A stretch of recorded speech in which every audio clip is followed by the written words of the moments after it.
Ready. Hello and welcome to the Mastermind, Body, and Spirit Show. I'm your host, Matt Belair. Today's guest holds a Master's of Science in Electrical Engineering, Electronic Circuits, and Systems from the University of California, San Diego, and is the author of Seventh Planet Mercury Rising and the Anunnaki of Nibiru. He has also created an incredible library of videos and teachings online. Welcome back to the show, my friend, Gerald Clark. It's good to be here, Matt. Can you hear me okay? I hear you great. Loud and clear? Yep, I got you. Let me translate all that stuff you just said. Nerd. Actually, when I was in college, I was a little bit unusual because I had spent 7 years in the military flying attack helicopters when I got out. Whoa, so I went back to the same college that I'd started in when I left to go to flight school. And so I showed up at 27 years old. I was a non-traditional student. And I didn't know that I was an academic nerd at the time. To be honest with you, I really didn't know. And I actually started out, tried to go directly back to UCSD at Revelle College in San Diego, where I got accepted right out of high school, and then got this call, hey, you want this flight slot? And I got lured into going and doing my dream, actually. My dream was to fly growing up. And so that was an actualization of that. And it made me, it fulfilled something very deep in me that I needed. I wasn't in it to shoot people. That was part of the game. I never really wanted to do that. But flying helicopters or flying, period, was, it was my dream. And it was so real to me. It was like, I just knew I was going to do that somehow, some way. It wasn't just a fantasy. Everybody thinks they want to fly like a bird, but I knew I was going to fly. And so. That's amazing. How long did you do that for? You flew helicopters? That's intense. Yeah, well, I had applied to the Air Force Academy when I was 17, got accepted, saw what they were into, shaved heads and all that. And I was like, I had long hair as a hippie in high school, right? I'm like, nah, I don't think so. But the dream never went away of flying. And so I ended up going back to San Diego and was hanging around with a guy who had a P-51 Mustang influencing me about flying. Next thing I knew, I took the flight aptitude test, not thinking anything about it. And I got a call to go and take a flight slot. So I took a circuitous route through my education for 7 years in a cockpit of a helicopter in the Army. Yeah, so I was stationed in Korea. I was stationed all over the place. And I had over 1,500 flight hours as the pilot in command. I was a unit flight instrument trainer and night vision goggle trainer as well. So I spent a lot of time with a pair of goggles strapped to my head, flying through moonlit creek beds, avoiding wires and things like that. Wow. Well, did you ever get into like a combat situation? Well, that was the thing. In '89, when I got out, was right before the Gulf War started. And all of my friends who stayed, and took the advanced aircraft that were coming around, the Apaches were brand new back then. The Apache helicopter. And my last orders were to go pick up one of those at Mesa, Arizona, fly back to Fort Rucker, Alabama, go through flight instructor training, and then be deployed to Germany for 3 years. I love Germany. I had this connection with Germany. I don't know why. I studied German in college because of that. I just really loved it. So I got out in '89, went back to college, and found out I was kind of a nerd. and and one thing led to another, and I got a undergraduate in computer engineering and worked a lot. I worked in an AI company for 7 years doing artificial intelligence research on robotics, autonomous vehicles. In the 90s? Yeah. Wow. It really started in '89 when the startup company that my family had started, and it's long past, but it was called Reticular Systems in San Diego. Really great stuff that came out of that organization. We worked very closely with researchers at UCSD and such. Anyway, so from that experience, I kind of branched off into more broadcast and communications. So I did some telemetry and command unit stuff with the Global Star constellation when I was really heavy in engineering. And I'm telling you all this because it's like, how do you go from being deep into venture-funded startup companies that are doing cutting-edge technological, displacing technology, disruptive technologies like free space optics to replace fiber optics and things like that. I was involved in all of it.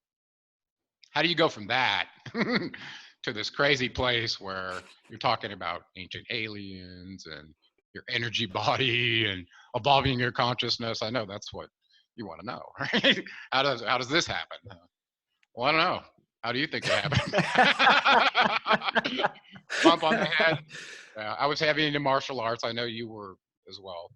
Yeah. And I did that for several years, and I was always kind of an athlete through my life: baseball, football, track and field, all of that. So I was always kind of somewhat connected to my body, but not from an energetic standpoint. Or this is a vehicle you use to get from point A to point B, or get the job done, or win this fight, or whatever. And that didn't start happening. That waking up to the multidimensional reality of what we are and who we are till much later in my life. I was probably 35 when that happened. Yeah, I think it's important. Yeah, because I talked to you at the beginning just to share that background, because a lot of the stuff now, when you try to, when you go down a rabbit hole, it doesn't matter which rabbit hole, there's a lot of nonsense. There's a lot of stuff that will blow your mind. There's different teachers doing different things, but just the way that you operate in your life, like the electrical engineering and just having an engineering mind, to do all those things and have, that side of your brain nice and functioning and operating, and then you've also got this like other side, and you're merging both of them, and you had all these unique experiences, so that when you start to look at this, you're looking at it from an analytical mind. You're not just saying, oh, this is the thing, I'm just going to accept it. You're researching it, you're picking it apart, you're looking at correlations, what makes sense, and then you're bringing into your own understanding and then sharing it. And quite simply, I think it's like the way you operate in the world. Like when you do martial arts, it's mind, body, spirit, but you don't really study science. And when I had Robert Grant on the show, he's my friend. He did the etymology of number for Resonance Science Foundation. His company's on the New York Stock Exchange. He's a brilliant businessman, but has all these mathematical breakthroughs. He made a whole bunch, and they just got proven on supercomputers. And I was talking to him, I was like, Robert, how do I become a better athlete? He's like, do my math course. He's just like, it's merging two hemispheres. And if you look at the polymaths, like Da Vinci, they all did art or some form of like body, and then they had the science. And so it seemed like your natural programming, like you said, like I didn't realize I was a nerd, but you were just operating in this way. No, I was actually kind of one-sided. Yeah. Actually, I'm serious. Listen, I was so out of touch with my emotions. I think I was kind of like an automaton, like a robot most of my life. Serious. I would just go, I'm going to do this. I'd ignore my body completely. And that's what I was doing, like a single-minded focus to the exclusion of other things. And I didn't start getting the hemisync thing truly going on, where my right brain was interested in music and creating music, all that kind of stuff. That didn't start happening until after I got exposed to structural integration. Okay. Started really healing my body. Yeah. Got it. So was the martial arts later too? Are we doing? It happened shortly after I got exposed to structural integration, and I went to learn this crazy ability to change the human body to relate to the gravity field, not because it would make you a better athlete, but I did it for the same reason the founder of the work did. She had a kid who had polio, and one of the legs was shorter and the other was all mangled, and she wanted her kid to be able to walk, And I had a kid that was born with a genetic disorder who was in braces, and I had the same motivation. Okay. So I was and it was very obvious there was something wrong with his connective tissue. It was drooping down around his ankle like a sock. Okay, pretty obvious.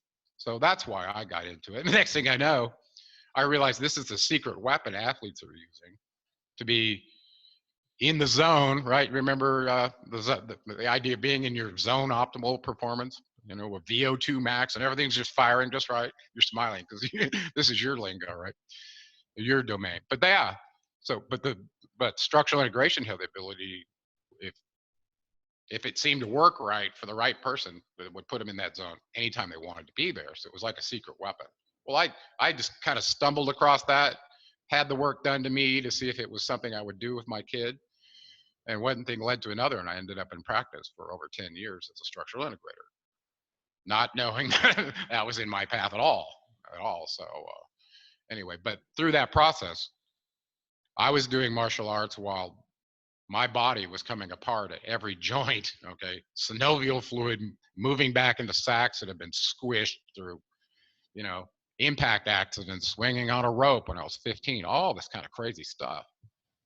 Rediscovering what gravity even is, because it's starting to feel it through the top of my head. And it's like, never had this relationship before, that kind of thing. So it was a pretty profound awakening for me to get my body to start relating to the gravity field. And while that was happening, I was in a black belt program with my kids studying Taekwondo, mostly because they got drawn into it. And I'm like, what are my kids being doing over here? And they're giving me a free uniform. Yeah, I'm going to go in there and make sure they're okay. Next thing you know, I'm at my black belt testing 3 years later, like that. So during that process, though, I discovered that my body was doing something people had been in that work in that line of field for 10 years wasn't happening to. And it was happening to me within 6 months. I could do the full splits and do the craziest spin kicks within very short order because my body was adapting to the gravity field and theirs wasn't. And I'm like, what's going on here? I wanted to share that, right? Next thing I knew, I ended up in practice. So I had a practice called Gravity Body Fitness and Structural Academy in San Diego and in Tucson, where I saw hundreds and hundreds of people doing this work. So I've had my hands on a lot of bodies, and that gave me an opportunity to start, differentiating between what's the energy feel like in this one versus over at this one. I started really dialing in on what is human energy and how do we quantify it? What do we know about that? And I started noticing that there was a correlation between this one's structure that was more correct and this one is broken, and their energy were different. So it's like, well, let's structure, function, and energy. And it turns out I wrote a paper on that, graduating from the structural integration school in 2004. And it turned out I was right. So I bought the imaging equipment, started looking at my clients to see their energy body before and after they got their superficial fascia changed and their bones started relocating to be in line with gravity, and their energy was changing. It was absolutely fascinating. I'm like, okay, I got what I need to know. Now, what is that? Because I'm an electrical engineer. What about that energy? What's that? That's when you find out you cross over into a domain where it's been kind of off limits to people.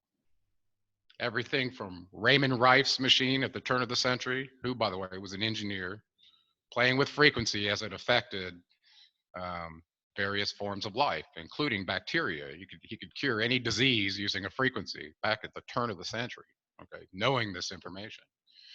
Same thing with the people who died in prison for talking about the human energy body. And, Wilhelm Reich, for instance. You know what I'm talking about?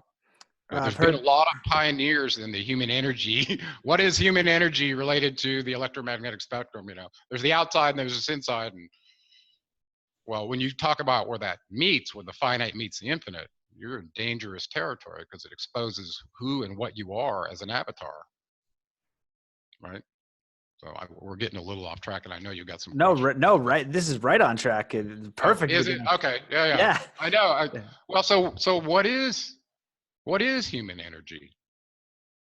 Are we just meat modems or meat hosts that are born and die and we turn back into dirt, or is there more to it than that?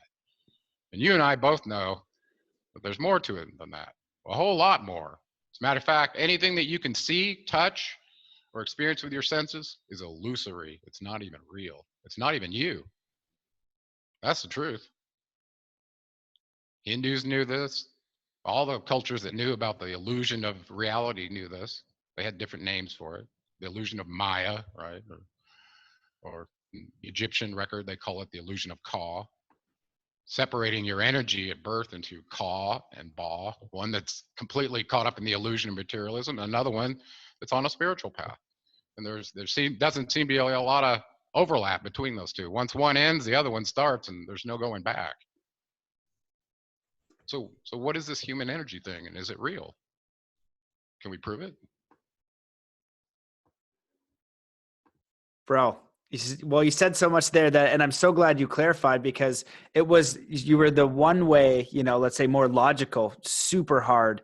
And then it was the integration of the other side. And so it took time to marry the two. And now it's like a more balanced operating system, and it moves you into, this side where a lot of people look at like energy body and mystical and like, that's not real, we can't measure it, and they just totally disregard it. And it's interesting that you have this electrical engineering background, and I wanted to bring that up specifically because I spent the summer with the Native American elder David Lombear Senepas, who is he's a mathematician and he's a scientist.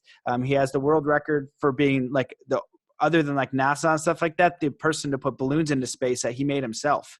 Put 40 balloons into high atmosphere with a chip that reads a signal.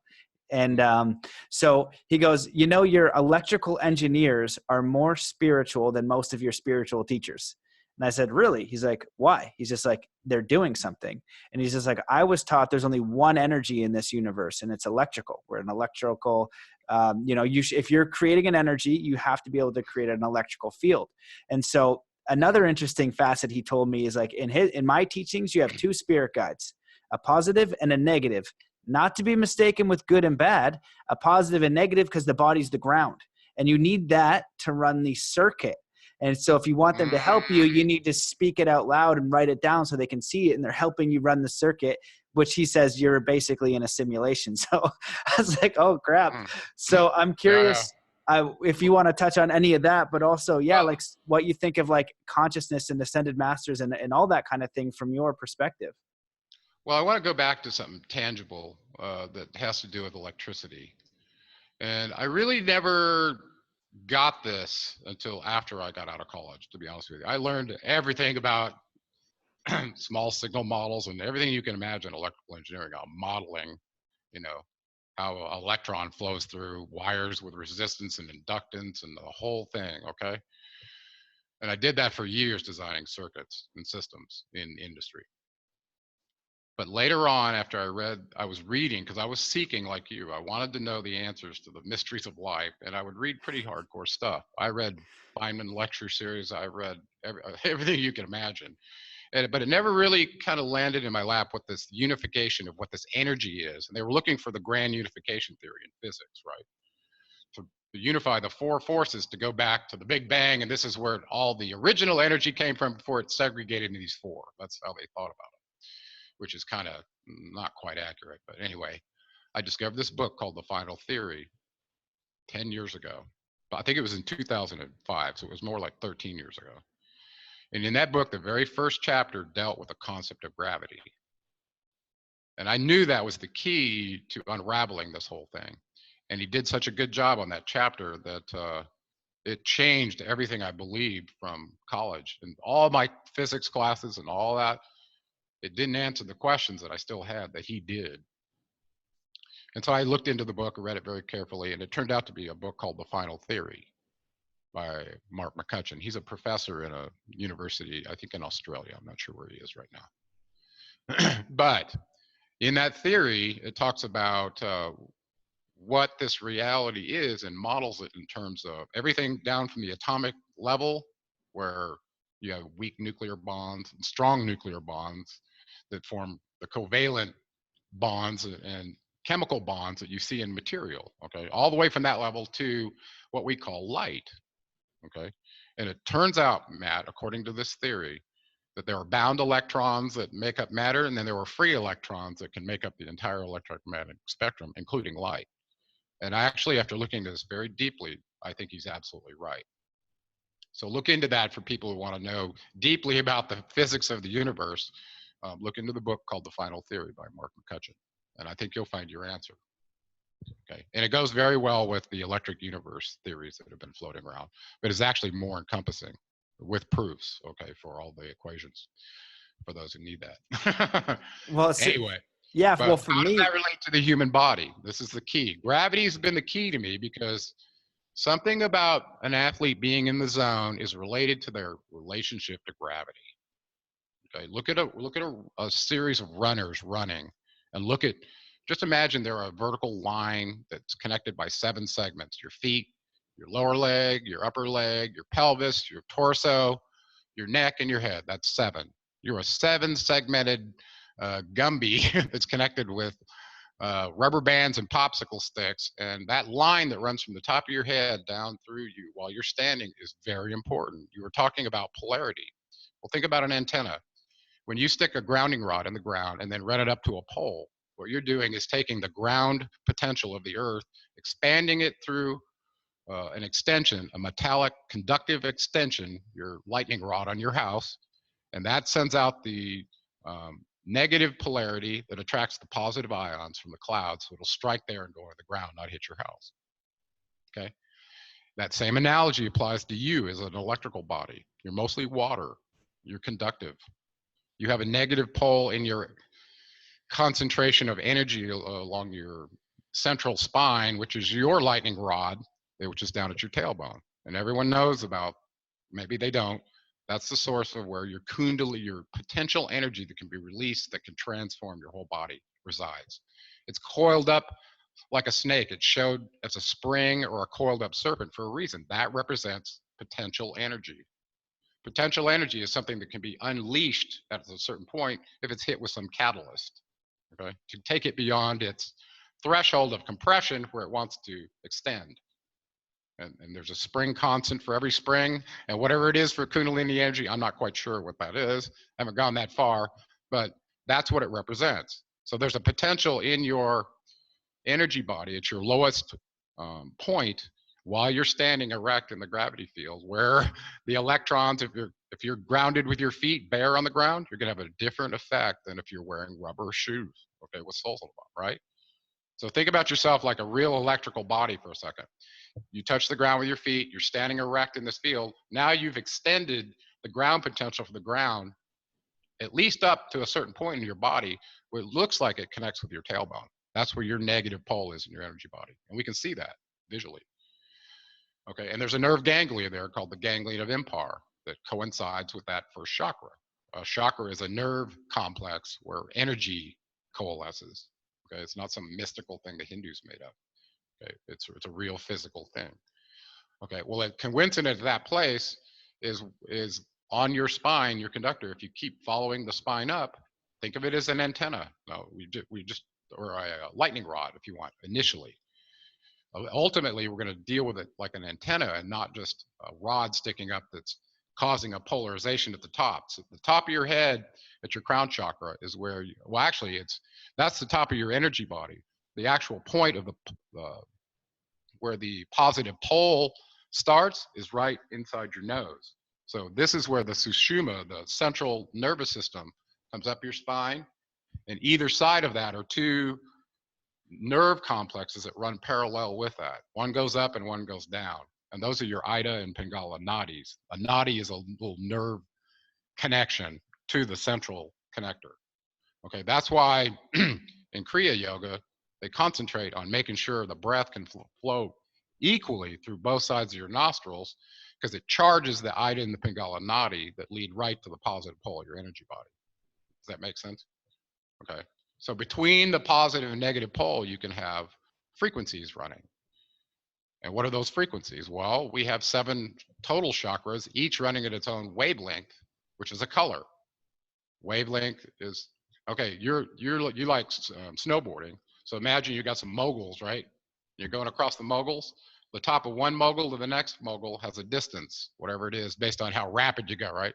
Well, that distance is the length, and if you're in the water, we call that the wavelength, or frequency is the wavelength. So it's a distance, okay? Well, that translates in the electromagnetic spectrum to a color. Wavelength is color, okay? So thousands of years ago, they knew what the colors of these nodal points were along your central spine that they called chakras. Now, how did they know that? How could you see the color of the frequency of the aggregation of energy there without some instrumentation thousands of years ago? The only possible way is if these got sensitized in some way where they could see wavelength that other people couldn't see, right? And we know there are people that say they can see other people's auras and stuff like that. So maybe those who activate their third eye could see this, right? So what's that, right? It's this concept of a third eye, a perception beyond the 2 physical eyes. Okay. Well, that turns out to be coincident with your 6th chakra, which is your pituitary gland. Sits right up in here, right above the Ida and Pingala nadis. So in general, what we're looking at here is a human antenna that can receive energy from the electromagnetic spectrum, concentrate it at up to 7 points, maybe more. And that creates an ethereal stacked layer of energy around the human body that there's a close in layer, then there's a little bit farther one out, then there's one that's, so far above your head. And then there's the concept of your Merkaba field when it's activated that's up to 55 feet around your body, okay, all the time. So anybody with advanced instrumentation or visualization systems or a telemetry system that could see frequency or wavelength at other spectra could actually see another human and detect all of that. And we have that. We have that. Okay, so it shouldn't be a surprise to people that their energy composition could be seen by not only three-letter agencies, but people that are trying to bring healing modalities to their space as well. And you can look into polychromatic interference photography. You can look into resonant field imaging. There's a whole bunch of them that have come out that essentially, once you know what the frequency is that you can detect, all you need is a little receiver, go detect it, read what it is, and you got it, okay? It's pretty much that easy. And I've had one of those since 2007. So it's not a big deal. This is just simple science. And so you would use that instrument to see if the work that you're doing is being effective, and you can change the energy field of the body? Well, I had two systems. One was kind of, you measure the frequency on the body that you want to be interested in. And you could measure it anywhere. There were regions around the brain they had mapped out all over the body, and including the chakras. Everybody knew about the chakras, so you could measure there. And you'd take the measurements along the chakras. It would convert it into a color, because speed of light equals wavelength times frequency. If you know that simple relationship, you can get color or you can get frequency, because the speed of light's a constant, pretty much. That's what we've been taught, but it works. So if I know the frequency of something, I can get the wavelength and vice versa. So in the wavelength is a color, and that's what people want to see along their chakras. What color is my chakras there, right? So you enter it in the software, take the frequency, convert it into wavelength, and show them their chakra colors. It was pretty simple. That was an early version. It was a lot of work to take the readings. You'd usually take 3 at one spot, average them, make sure you didn't make a mistake, because nobody wanted to have the wrong color chakra, right?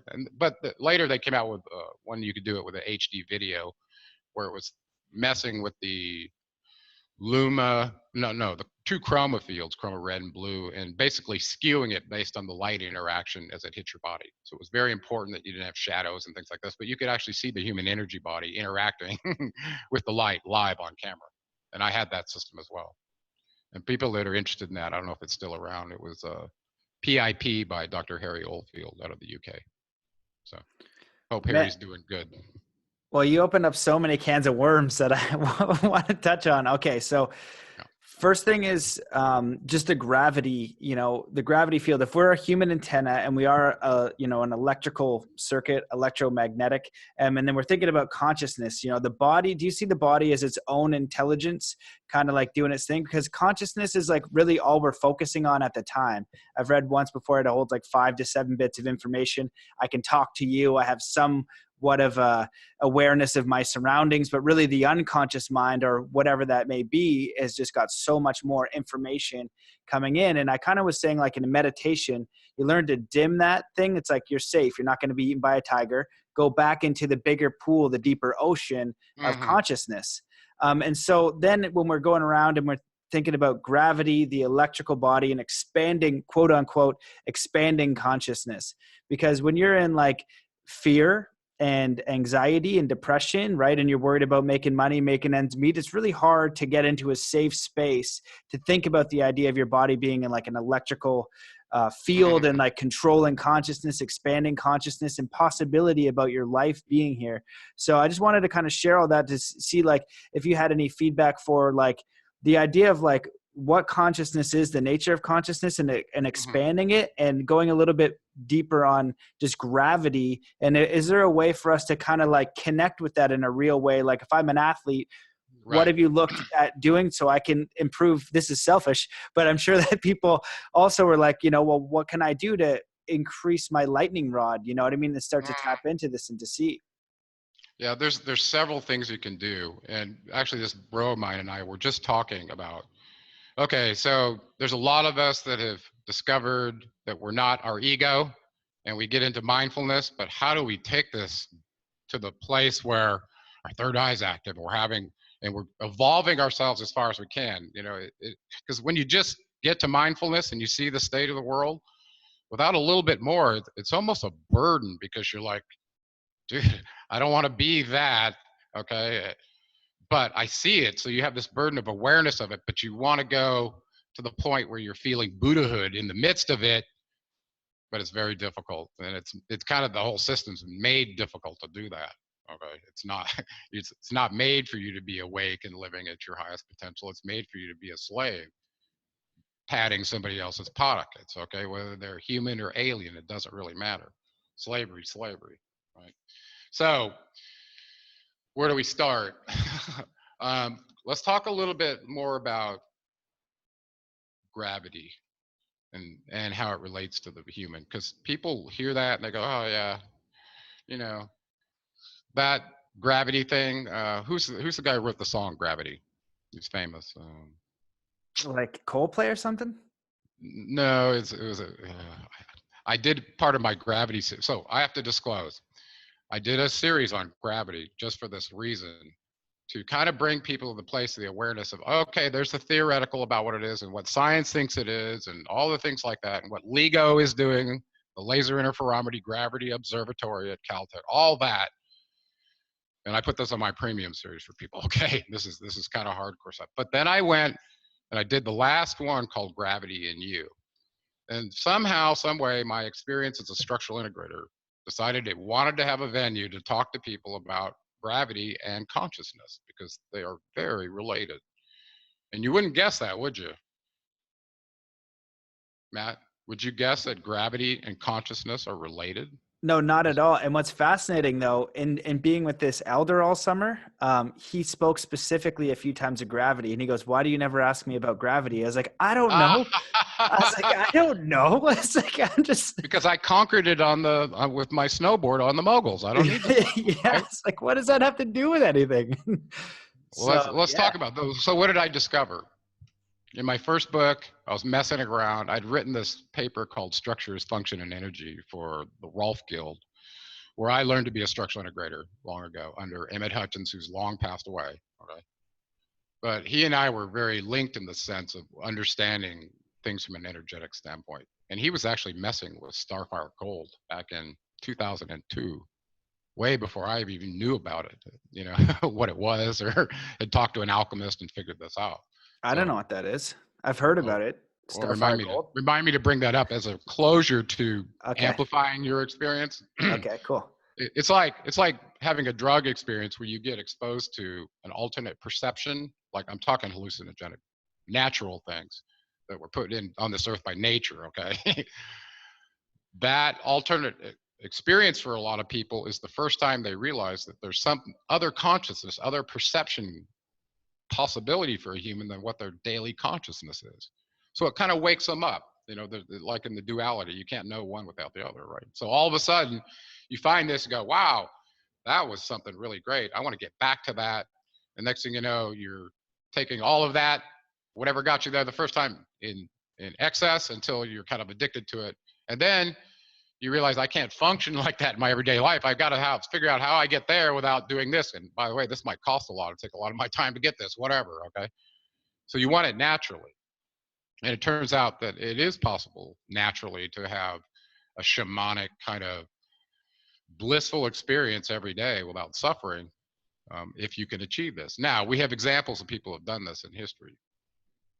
Advanced yogis that have isolated themselves from culture and all the other inputs, and through a very ascetic path got to a place where they believe their seventh chakra is firing, and now they're the gurus that are showing up at what's that, Kulam something, where the gods come down from the Himalayan caves and give the dispensation to people every year. I can't remember the name of it. It's in India. But these people, right?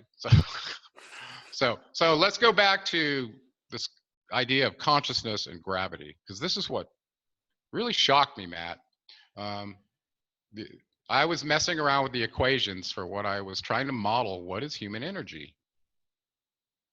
And like you said, if you can't do that tangibly, everybody will think it's woo-woo, okay? But if you can just do something that demonstrates that there's some hypothesis that's verifiable over and over again, this is the basis for science, right? So I was thinking about this. And I was messing around with some equations, did some substitutions, and what I came up with was stuff that could be measured on a human with the instrumentation that we have, with variables or constants that lend themselves to that. Okay. For instance, weight. You can weigh yourself on your weigh scale, which is your mass times gravity. Okay, and gravity is modeled as a constant here close to the surface of the Earth, even though gravity is different on other planets, right? Well, what's, okay, so we got to, ultimately, one of these days, we'll do a show on gravity and we'll talk about that, especially gravity in you, because as it relates to your structure and this idea of consciousness. I think that's what we really want to focus on, right? So one thing led to another, and I got the variables of weight and gravity and wavelength and frequency. And basically, the only iterative parameter was your chakra. How many chakras do you have? Do you have 7, 13? I was like, whatever, we'll choose 7 for this, because those are the ones we talk about, even though they were concepts of being more than just 7 nerve ganglia. Okay. But right now, it worked because it turns out those first 7 chakras that are accepted by the yogic tradition and such, they map to the colors of white light that are split through a prism, which is what we see in our visible spectrum that shows up in your chakras: red, orange, yellow, green, blue, indigo, and violet. Just like that, from root to the top. Boom. Isn't that that's crazy right there? Who did that? Who did that? Who made the aggregation points in your body where energy show up as these split colors of white light? Somebody pretty profound did that. And they're trying to tell you that your energy that aggregates along your spine is very much related to light, because it represents the colors of white light split through a prism. Okay, so we know what the frequencies are that go with those wavelengths, and that's no big deal. It's published stuff. Okay, red has a frequency, and violet has a frequency, and has a wavelength too. They're related by the speed of light. So bottom line is, your optimal energy can be measured so that you could know what you could achieve. A lot of times you could think about, well, is this chakra on? Is this one on? I got to balance my chakras, then all my energy's on, right? Well, first of all, if they're different wavelengths, you need to understand from a superposition principle, when you mix waves together, okay, they do certain things. Well, if you've got 7 different wavelengths going on along your spine, and they're mixing in a certain way, what's the optimal way to mix them? And how does gravity affect that? Okay, this is where it gets a little crazy. Okay, so basically the bottom line is your weight divided by gravity times the sum of I equals 1 to 7 of your wavelength times your frequency, quantity squared, is your human energy. And that wavelength and frequency have sub-indexes of the index I, 1 to 7. So you got 7 wavelengths, 7 frequencies at every chakra. If they're optimal and they're working, you're going to have a stacked set of 7 nodes that are representing the color of the rainbow of light. And somehow they're going to be cohesive so that you're ending up them not combating each other, so they're working in coincidence to build what is you. You are the representation of where the finite meets the infinite in the flesh. You're a meat modem. Okay, and modem means you modulate and demodulate. Okay, so if you're receiving energy and it's lighting up your antenna at these nodes, representing what we believe is quantized consciousness. Okay, and they start at the bottom and they start waking up toward the top. That's just how it goes. You start out, everybody starts out at the bottom in their red chakra. Okay, and tell me somebody who's a teenager that's been drugged through the mud, through drug abuse, early pregnancy, blah blah blah blah, all of that in an unconscious state, that isn't part of the process of waking up. Because when you're in the red chakra, you're not conscious of anything above that. Okay, so it's quantized, meaning you go from this one, there's a gap, then you go to that one. Okay, and when you get to that gap, guess what? That's where the tests are. And if you're paying attention in this life and you pass that test, you'll go through a gate and you'll end up at a new level of consciousness. Look back at your old life and go, I can't believe I was living like that. Doesn't that happen to all of us in a way through this lifetime? And it only gets more accentuated as you move up. Okay, so those chakras are very important. They represent levels of your consciousness that ought to be your focal point in this lifetime to get to that highest level, like what you're saying. Many people discover this relationship as athletes because they have a more in touch relationship with their body. They're using it to make a living or do whatever, and it's important.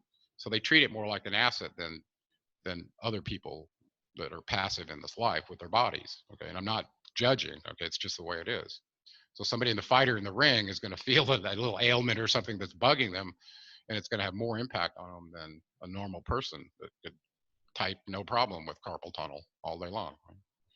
You see what I'm saying? So do you have any questions before I relate how gravity works with all this? Because this is where it kind of starts rocking your structure and takes you beyond vanity and starts making you think about, what is my relationship with gravity? Should I sit up straight right now? And it's not about posturing. I'll tell you right now. Let's just talk about the human body for a second. What I discovered over 10 years. The human body is malleable plastic. Period.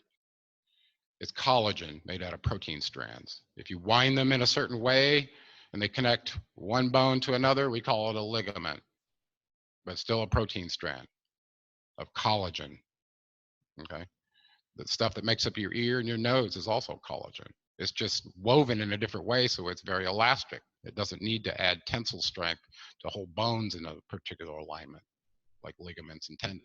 The end of tendons, which are muscles, have this tissue on them that looks very much like a ligament that infuses into a bone. Okay, so we're rubber bands and popsicle sticks, most of which is made out of what we call fascia at various levels. So underneath the surface of your skin is an entire layer of fascia. It looks like a rubber wetsuit that separates between your dermal layer and your muscular layer.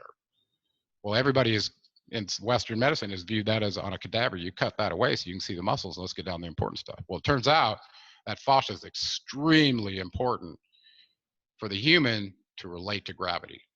Now, how does that work? This is crazy. The fascia has its own communication system that's tethered to sensors and effectors in your body. So there's key sensors in your elbows and your knees for knowing where your limbs are in three-dimensional space at all times. How's that done? You know? It's done through this awareness of the connective tissue with a proprioceptive location of the back of your head that senses where your center of gravity is in your pelvis and where those sensor points are on your body at all times through the fascia, the connective tissue. So if the connective tissue is bound, fused, had a cut in it from a scar, anything like that, it's going to affect your 3D tensegrity model of what you are as a human and your antenna relationship to where the top of your head is in the gravity field. Because gravity, we have to accept, and you can see my chart behind me here, it runs along that vertical plane from your ear down to the outside of your ankle, right through your hip and your knee. It's like a plumb blob you drop from your head, right? You drop it right from your ear and you're standing up straight, it should go right through your shoulder, right through your hip, right through the outside of your knee, and right through the outside of your ankle. But that's not what happens with humans, is it? Look around. And the way you can tell this is if somebody is unable to sit or stand or walk with their ear over their shoulder, it's because they've probably got a forward head tilt with a shortened back to their neck that's due to the tilt in their pelvis that they've had since birth. That's how far back it goes. Okay? Your connective tissue is all glued together, and it's random at birth. It is for everybody. And until you intercede with that, you won't get to your highest place in your energy body to relate to gravity, because gravity is part of that equation for your maximum energy. It's very important. So here's a demonstration. If I were to take a pool cue and balance it on my finger like that, you know, probably the thick end at the bottom or whichever one makes it easier. But a long pole in general, a straight pole, you can balance it quite easily as long as it's vertical in the gravity field. Little circles, you can balance it there, not too much difficulty, right? The longer the pole, actually makes it easier. Whereas if you get a deviation of that pole, it starts falling over, then you got to put a bigger input in to get back to the place where it's centered, right? And if you let it get too far away from you, it's going to fall over and you won't be able to recover it. Okay, so these are representations of relationships to the gravity field. If you're vertical in the field, you're light like the stick, okay, and you're dissipating your weight at only one point down at the bottom. Whereas you start falling over like this, the vector force of the gravity is all along this arm now, just like a lever. And when it comes down horizontal on the ground, gravity is affecting the whole lever all along, and it's flat on the earth plane. Okay, for people who think the earth's flat, that's That's not the case, okay? So don't hear me saying that. But what I'm saying is, in a short distance representing a flat plane, you know, gravity will have its way if a tree is falling over flat. When it's standing up straight and growing correctly, it's in right relationship to gravity, okay? Well, you can see what happens when they get deviated from a lightning strike or something. As soon as they get off kilter, they can't recover normally. And they'll just, the weight of the tree will tilt the roots over and eventually it'll fall over. This is no different than what happens with a human, okay? You are a vertical pole of 7 segments standing in that field connected with rubber bands, okay? Your ligaments and your tendons. And those bones have adhesions all over them from impacts from the time you were learning to walk until last time you went snowboarding, okay? They're all still there. So how does this happen? How does the connective tissue get so damaged and glued to itself, to muscles, ligaments, and bones? How does that happen?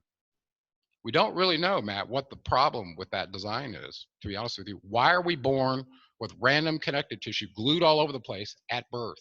Somebody made a mistake with our genetics. I'm telling you, that's the only way this could happen. We were not designed correctly for this experience on this planet because of that in and of itself.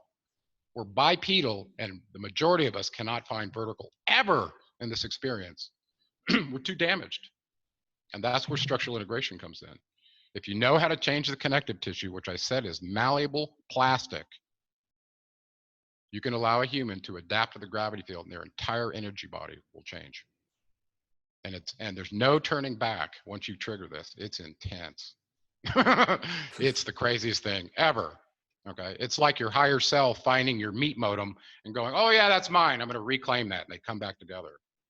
And when that happens, it's more powerful than any drug experience or anything you can imagine, because not only does it start, it never stops. And every day you get out of bed and meet gravity again and connecting your feet to the floor, you're going to get some change.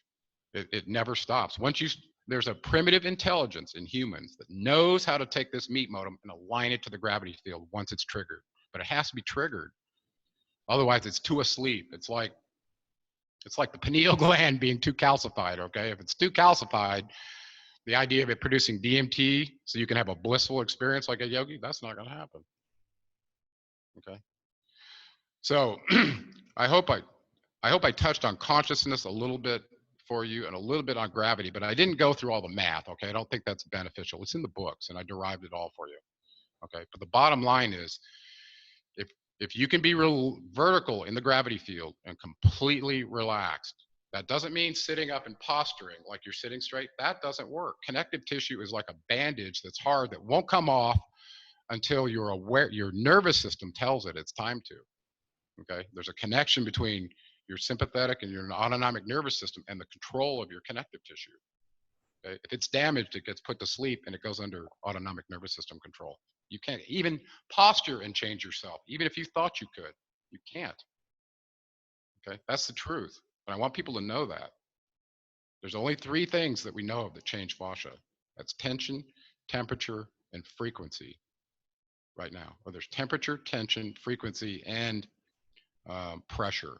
So pressure and tension are 2 that we can use in combination very, very succinctly to change connective tissue like plastic, okay? And this is possible. It happens in layers with the body. So for people who are interested in that, we started a school to teach people how to do this. And I think I shared a little bit with you, Matt, on the Gravity Body Structural Academy. Okay, that's what it is. In 10 sessions, you can change your entire body to start to adapt to the gravity field. And it'll just be a concept to you initially until it starts happening to you, okay? And when it starts happening to you and you're getting better every day for the rest of your life instead of getting worse, which is your expectation as you get older, you'll thank me for listening, okay? I'm 55, almost 55 years old, and I'm more flexible and more in tune with gravity than most people are 18.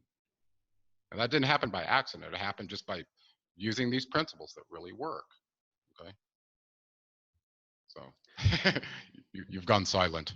Yeah, man. Well, as listening, you know, that is a far out there concept. I can get it. You know what I mean? It's a great hypothesis, and your analogies are great. I think that people listening can understand that. I know it's some brilliant stuff when it's a challenge for me to kind of take what you said and like make it succinct for people who are just like, holy crap, like what is this guy talking about? But essentially your body is energy, right? We know that. It's like we can actually measure it. Yeah. And so you're looking at the ways that it's actually moving in a way that I've never even thought about the fascia or anything like that. But it can make sense if you go to like, okay, well, I'm 300 pounds overweight and my body is like really low, and you know, like the energy, you feel dense, right? You feel heavy. We use those words. Yeah. And joy and stuff, we feel light. And so if there's an actual way to, and that's kind of essentially a little bit of what yoga is, right? They use breath because we can control breath. It correlates to consciousness. They use movement, right? Because they're connecting to the body and being present, things like that. Right. But what you're offering is a whole nother step, which I am definitely doing this thing ASAP because I want to test it out. And it's interesting because it comes from, again, that electrical background, looking at the body. What is the energy? How can we measure it? And how do we free it up?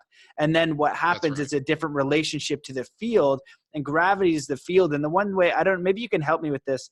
I don't even know if it's in alignment with anything, but like if you're a fish and you can't jump out of the water, like, and you're in the ocean, you would never realize really that you're in water.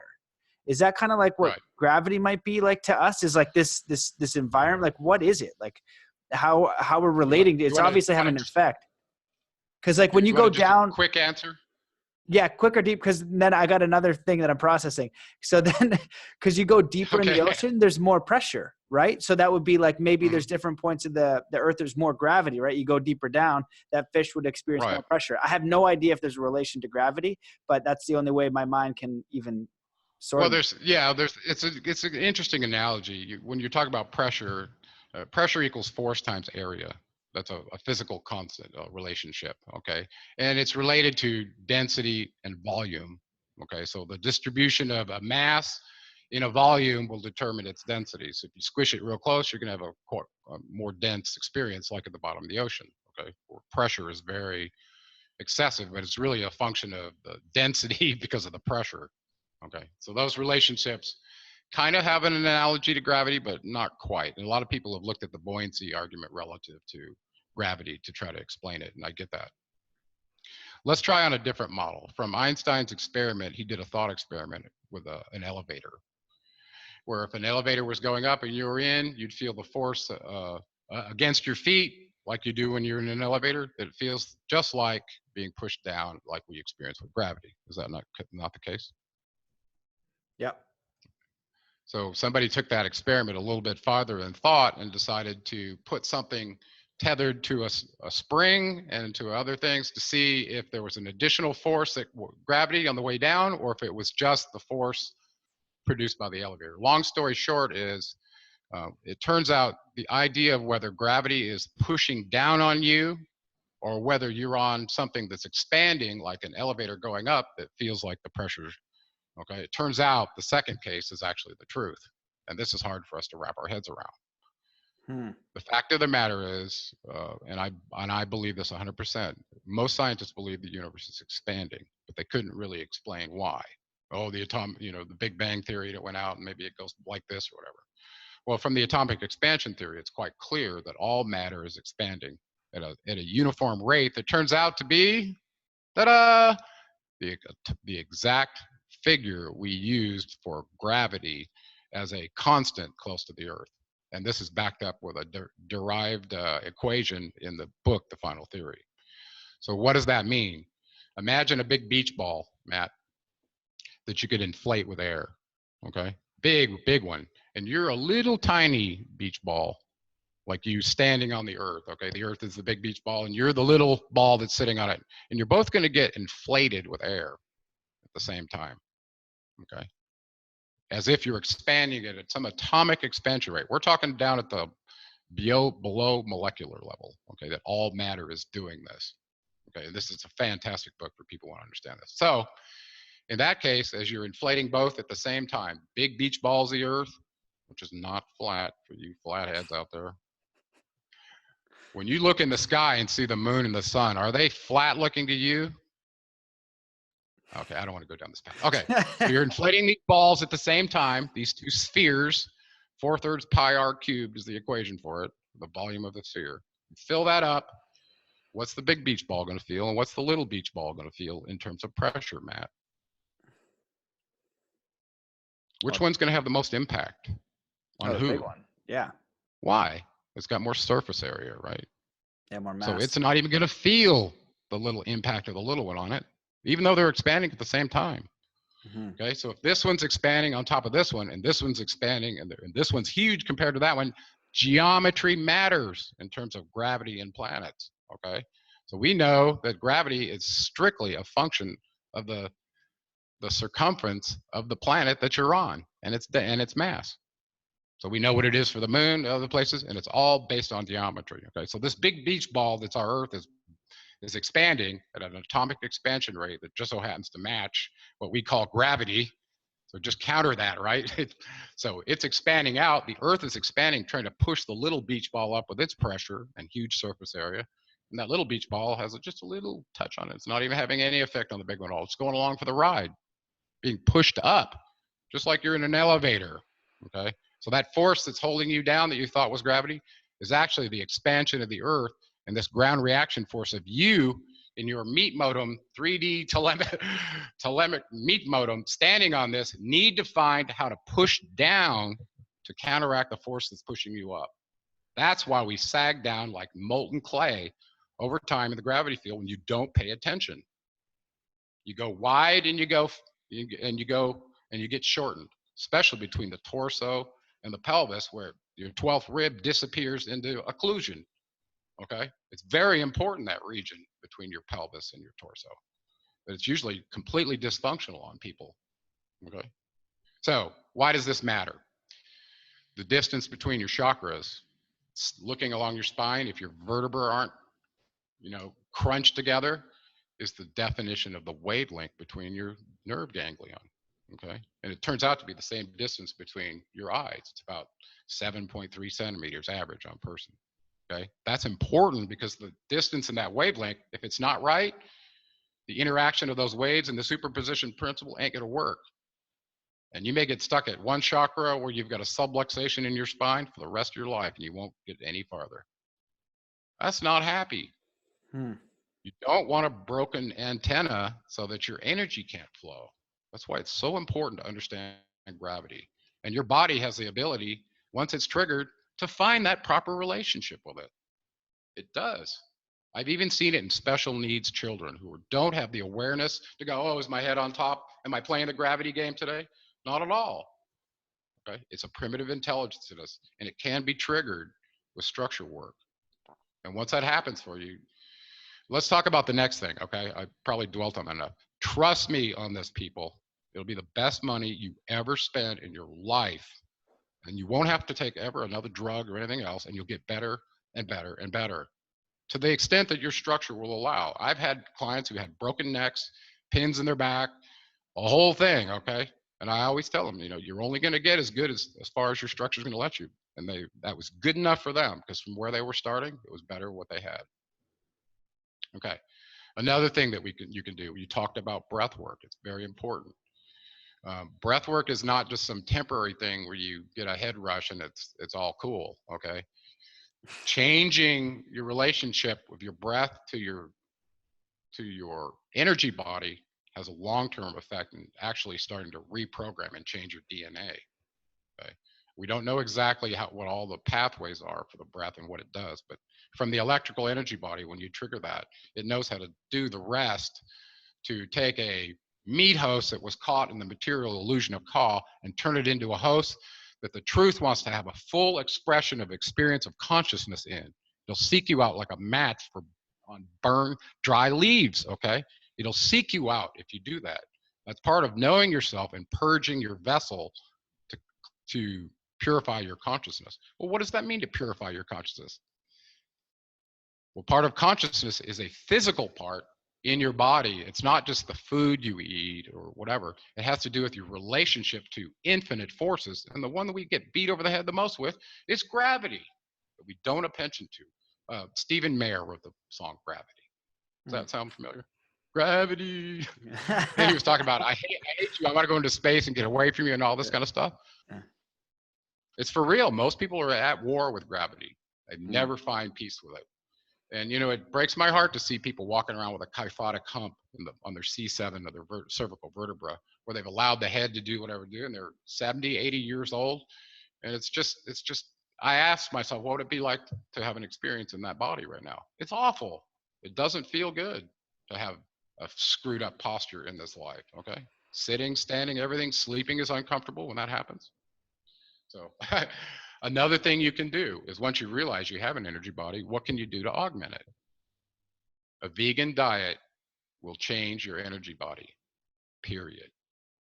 I don't know if it's because you choose not to introduce more suffering into the world, or the composition of a plant-based lifestyle has the benefits of what they say in the China study through doctors. I really don't know, but I know for a fact, for over 11 years now as a vegan, I haven't been to a doctor once. I don't take any medications, and I'm healthier than most people I know. It's great.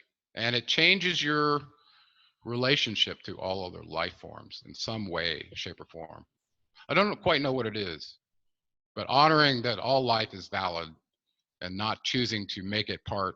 Yes, plant life is life, but plants don't require a lot of terrestrial modifications to whole ecosystems to support. They come naturally. When you see them cutting down forests just to grow food for cows, this has gone too far. This has gone way too far for me. So being a vegan, you don't have to be one forever. Try it for 2 weeks and see if it doesn't change your consciousness. It has a big impact on the uric acid that gets put into your joints so that you can be more flexible. Now, why would you even be interested in yoga and flexibility? Because your antenna aligned in that gravity field when it's correct, that's where the energy is. If you land on your gravity line while you're an athlete, you're in the zone, because there's massive power there when you're related to gravity, and that you can use it as part of your agility, not be an opponent for you where you can't balance in it. It's like night and day. It's either with you or against you. There's no in between with gravity. You got to decide you're going to have a relationship with it, because it always wins. So I recommend people paying attention to it more than just a song like what Stephen Mayer wrote. It's very important to your energy body. Food is very important. You can change your consciousness with food. I wouldn't have known that, but it's true. Okay. Try different things. See if removing all animal products from your diet doesn't change you. Try it for a couple of weeks, I dare you. And then try to go back and see what happens. I don't consume any alcohol. I think alcohol is an absolute poison, and it's designed to dumb down humans to keep them enslaved. And I'm not going to say anything more about it. I used to drink. I don't anymore. I haven't for many years, not even casually. Okay.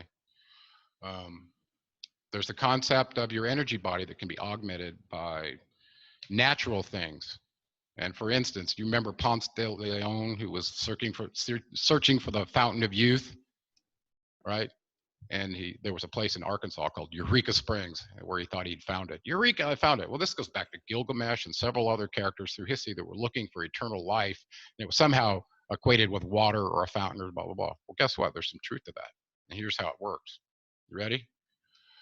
Acids and limestones and such naturally etch them, and we see them in stalactites and stalagmites and caves and such, right? Where the water dripping causes almost icicle looking things to build up from the etching of the acid interacting with the rock. It's essentially what's causing that. Are you with me? Mm-hmm. Well, in those same circumstances, some people that I know have discovered that there are natural pools of water where they might be near gold or silver or other transition metals. I mean, they're in the platinum group. Okay? There's 6 of them. If they get hit with an acid and turn into a colloidal solution in water, they produce what's called a monoatomic element. Okay, what is this? This is a simple system where you have 2 atoms or molecules that come together, where one's positive, one negative. It's a very simple relationship, a covalent bond. And if the positive part of that element gets free, it's kind of like a free ion. Are you with me? And a free ion is like like a gold ion, a silver ion, a platinum ion, if those get free and are floating around in the water and they're exposed to human, what do you think that does to the human energy body? They cause a massive change in the human energy body because they're superconductors. What does that mean? These elements, when they're in their atomic form, cause electricity to flow through things with no resistance. It's magic. Okay, you can do levitation with trains and all kinds of stuff with that kind of knowledge, right? Yeah. So now, if you take a positively charged ion of one of these elements and you stick it in a human body that's mostly water, okay, and maybe it's in bond with a weak salt or like a sodium ion, which is clearly often that happens in the ocean. Gold ions are everywhere in the ocean, but they get bonded to the chloride molecule in sodium chloride, NaCl, right? So the Cl is the negative, the positive is the gold ion. They join together. Okay, so there's a lot of it in the ocean, and I believe the Anunnaki were originally here to get monoatomic gold from the ocean for their uses. There are lots of ways to get this, but it turns out it's great in space. It shields radiation. Gold is a great shield of radiation. Well, it also is a massively great conductor, so they use it on integrated circuits on the back where they do the BGAs and the through-hole pins on integrated circuits. Okay, if you look at a processor, they're oftentimes have gold plating on them for that reason. Well, this gold was discovered in Hathor's temple, turned into a powder by Lawrence Gardner and discussed in his book Genesis of the Grail Kings. Way back when, the Anunnaki were using a powdered substance made of transition metals, in particular gold, to do two things. One, to amplify their energy body, because we just said if you put a superconductive product in your body and you want to amplify your energy body, that's one way to do it, is with that, okay? With a monoatomic, what we call starfire gold, okay? And it's not just gold, there's other ones that can be contributors to this orbitally rearranged monoatomic element, okay? That's what it is. And they're very popular. Well, back in the Anunnaki times, they were using gold to do this, and it even shows up in the Bible in what is it, Exodus 32:20, where Moses comes down from the mountain with his tablets and Aaron is there, and he ends up taking the gold tablet, grinding it up into a powder, mixing it in the water and feeding it to the Israelites. Because they knew, and it turns out, where is Hathor's temple? Mount Serebet, El Qadim, Mount Sinai. It's right there. He was having an encounter with one of the Anunnaki entities from the past, okay, who we know now was Enlil in that region. That was his area. And Hathor was Inanna, that was the granddaughter of Anu. So we're like, okay. So they were using this, and they had pictures of the bread cakes they were eating as part of their ritual in the temple. Okay, and this is all out of Lawrence Gardner's book, by the way. They analyzed it and found out it was done through smelting. By adding stibium to gold at various temperatures, you can produce this white powder. And humans were consuming this. Okay? And later on, we find out that this has the ability to affect your telomerase. Okay, this was in 2009, and the Nobel Peace Prize in Science was issued to 3 scientists for discovering the link between aging and telomerase. Okay, this is a chemical in your body that causes your DNA to stop shortening in the reproduction process. So when the cells divide, if the telomeres keep their length, and people can look this up, okay, guess what? You don't age. So somehow the Anunnaki knew this and were consuming things to prevent them from experiencing the rapid aging process that was happening on a sun that was circling the planet, their inner sun, way faster than it was on their home planet. It was causing advanced aging to them. That was in their account. So the idea of starfire gold isn't just as an anti-aging thing, but it's also being used as almost like at a DNA repair level. It's very effective for a lot of things, and you can read about it if you want. We carry the products, have been carrying it for years and have had nothing but fabulous response from people, and the testimonials are all out there. You can go read them.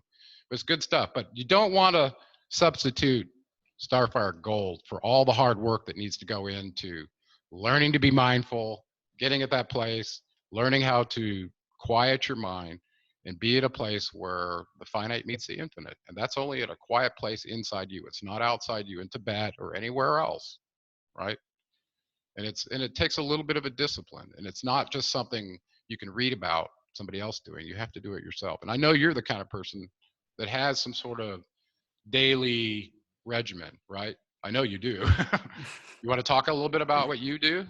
Well, yeah, man, well, holy crap. I love talking to you so much because I have an idea of like, hey, we're going to try to talk about this, but your knowledge about so many things is so deep that, we can really go so many different places, and you're able to break it down in a way that I think is very important, because you're getting down to the root of things. And, say we're talking about, you hear a lot about turning on the DNA, activating the light body, all this kind of stuff. You're suggesting the same idea with a scientific electrical engineering background. So it's the same, but very different because of the way you approach it and the ideas. And so it's like, okay, look, your body matters, right? You need to come into structural alignment in a way that is maybe deeper than you ever even thought of, because Exactly. people are like, hey, yoga. Well, that makes sense. That's structural alignment. And they also go with food. Like, this is the food you're going to eat. And we're going to bring in mindfulness. And you're like, yes, that is a great start. And also you can go a step deeper. And then, these are the things that are harming you. You know what I mean? If you are drinking too much alcohol, if you have a very bad diet, if you're just crushing sugars, if you're depressed and angry, you're not going to be able to get past that scale. And what that reminds me of, it all matters. Yeah. And what it reminds me of is that image. It's like it's a yogic image or Hindu, where they have that staircase of suffering, where it's like depression, and it's like that. It's like a nice image. It's like depression and anger and competition, and it's really low, and then it kind of gets like to the middle ground, and then at the top of the staircase it's like the ascension. And like you said before, it's like you don't know what the other level is when you're stuck. When you're in like depression and anger and competition and self-pity, you can't know about like expansion and love and community and trust and all those things. It's a whole different level. So that's kind of like a general way that I wanted to kind of share it, because then this goes into the other stuff we're talking about, which I'm always been curious about, is like, this is what we're getting into essentially. What the hell is going on the planet? What am I capable of? What is it to be like a human body? What is consciousness? Is there a God? If so, what does that mean? And how do I live like a good life? I was interested in spirituality. And then you have these ascended masters, right? And so you have the ascended masters, and then in that research, eventually it got into ETs saying like, okay, look, if you look at the universe, you're not the only one here. You're not the most advanced civilization in all the galaxy. You know what I mean? You're still murdering each other by hundreds of thousands and starving stuff. And like, you know what I mean? And you're honking and flipping the bird to the guy in the, in the driving lane beside you. You're not the most advanced thing out here. And so you can look at these stories in very different ways. And so I'm curious about, we were going to talk a little bit about the Babaji thing if you want it, but just like the role of like ascended master, like, what do you think that is? You've got Jesus and Buddha. You look at Yogananda's story, right? And, I think it's Babaji that comes in as like the star of light. And for me, what I've been diving deeper into is the Native American history. And so spending the summer with the elder of the Mi'kmaq, David Lombear Senepas, and ETs are like, it's like cats to them or horses. They're like, of course, there's so many different kinds. Like, you guys have no idea about our history. And when I went to the Abbey Museum in Maine, and it showed their 20,000 year history. Like, Jesus didn't show up until like 2000. They got like 18,000 years. And what was fascinating was in the summer when I went to go hang out with the Zuni elder, Clifford Mahudi, listening to those two talk was so mind blowing. They knew, like, when they would talk about something that we would talk about, they're like, oh yeah, that happened here, or their knowledge was so deep. And now I'm reading a third book. Well, I have a third reference anyway. It's called Mad Bear.